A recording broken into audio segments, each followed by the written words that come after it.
being blackballed, man, how you maneuver around that shit, bro? I realized I was being blackballed when blackballed when people like people that you fuck with back then didn't want to fuck with you no more. You know what I'm saying? Right. Like, you know, it's a strange relationship. Like they want that behind closed doors, they talking about you. You know what I'm saying? Right. But the whole time in your face, always smiling and be like, man, Joe, I'm gonna fuck with you. I'm gonna work with you.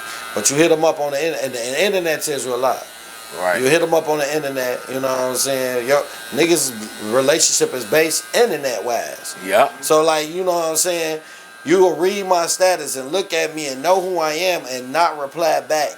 Or just look at my shit and then don't like my shit no more. Or I take the internet kind of like a drunk person tell the truth. You know what I'm saying? Because on the internet they show you they true colors. You know what I'm saying? Occasion, the motherfucker ask you, you'll put a reaction on it. Why you laughing at my shit? You know what I'm saying? I had that feel. Why you laughing at my shit? What's so wild about it? You know what I'm saying? The reactions and shit. Like you said, like certain habits of a drunk person. Yeah. You know what I'm saying? They'll tell you the truth about yourself. Right. So basically, the nod culture, they saying Facebook, like, yo, you got your own story of how you feel about the world and everything else, your own opinion. You know what I'm saying? You know the BD and GD war really impacted y'all city so much. You already know I'm gonna hit on that, man.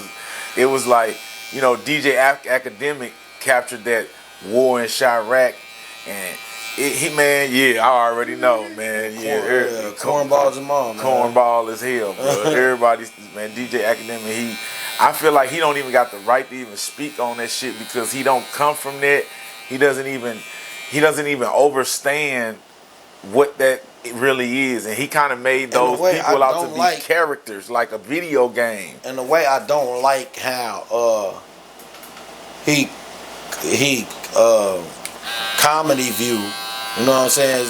If that makes sense, comedy view some of the like the hee ha funny shit about they deaths. Right. When you especially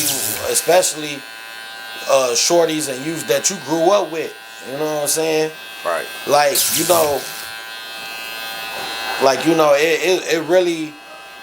it's really like an approach thing from certain people. Like, I really will bring the topic up and approach you, or if you don't want to hear that, talk man to man about it, then we might as well just get into some gangster shit. You know what I'm saying? And with him, I really want to tell him what joy was you just doing it for clout? What joy did you find out of making a comic or funny things about certain some of my homies' deaths? You see what I'm saying? Because he gave them names and Wolverine, you know what I'm like saying? it was a video like game. It was funny and putting a little animation and talking, narrating it and shit. Like, you feel me? You wasn't there when we had to go to them funerals and see them people's parents cry. Right.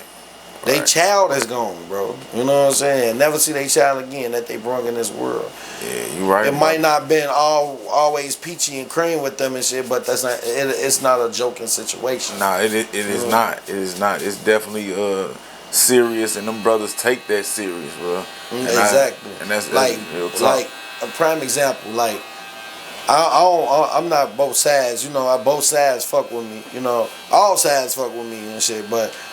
What it is I like how you think it make me feel that like I'll know Tuka mama and everybody be like I'm smoking on that Tuka. You know what I'm saying? And you seen Shorty growing up, but his mama gotta cry about that every day. Every day. Making it like niggas making it a trend. You know, and you saying you smoking on somebody's son that you ain't never met or even had a war against him. That when Von them was saying it and Dirk them was saying it and Keith them was saying they was actually into it with Shorty.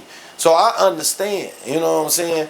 But people from out of town and making it a trend and all that, it's like it's fucking crazy. You know what I'm saying? It don't make no sense. Yeah, that's right. You absolutely right.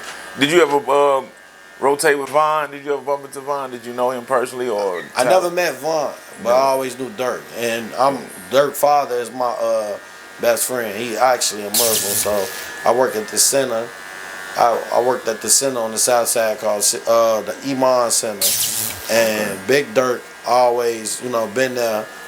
And I'm not Muslim, but I do, rotate with yeah, them. I definitely rotate and do got ties with the Muslim company and the whole community.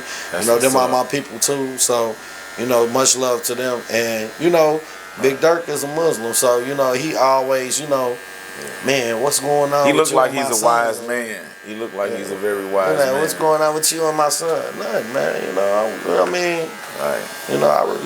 much love on this end, Absolutely, absolutely. But he young, so when he be around his homies when his Absolutely. homies not around you. So when they be in his ear, he talk to them every day. Absolutely. So somebody can be the best. It's up to you to make the choice to be the influencer. You know what I'm saying? Right. They be in his ear talking to him, and if you're influenced by a person that's telling you the wrong way, then you weak-minded. You know what I'm saying? Right. It's a weak-minded person. Right. But you control your life for what you do. Them same niggas telling you to go slide and do a drill, this person is not gonna die with you. You're born alone, you die alone. Yeah, that's absolutely true. Have you done any features with any of the homeboys back home on the Chirac? You know what I'm saying? Got any music with them? I had a lot of them asking me to collab with them. Okay. You know what I'm saying? But on some, like Mimo 600, he going up. He be dropping pretty decent. What's that PGF Nook? He going up. You know what I'm saying? So I see a lot of young guys, the rising artists. I like the young guys that's, I listen to their music. I like that they, right. coming up. You know what I'm saying? Right. But keep it as you coming up and you doing something for yourself and your career and your family. Right. You know what I'm saying? And really for your culture. Because whether y'all like it or not, people love y'all music and look at y'all because they want to be like that. They want to be from Chicago. Yep. They listen to y'all music and they want to do the same thing. But when y'all dissing mugs and doing all this other shit and woo out the band shit, it loses me. You know what I'm saying? You're right. And it's not, I don't respect it. How would your support system, like your family, for us, you doing the music and stuff? Do they support you pretty? My mama my biggest supporter. My mama. The OG. OG my biggest supporter. Yeah. You know what I'm saying? I always got mama. Yeah. My father was too, but me and my father didn't have that much of a relationship. He was kind of big, so me and his relationship was kind of on and off. He was a higher up, Main 21, Grand Deputy Master in Kansas, Chicago, and certain other areas around the world. Wow. So me and him had an on and off relationship, you know what I'm saying? Right. But him knowing everybody in the industry and the whole streets and mob and all that, then, it came all together.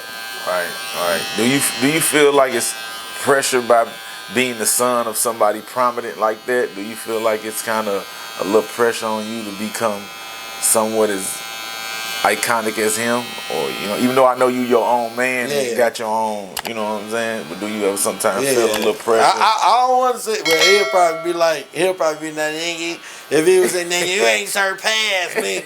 I think I did. Nigga, you ain't did what I did. But I think, negative and positive, I did. I had to deal with certain things in the streets of my life that, to survive.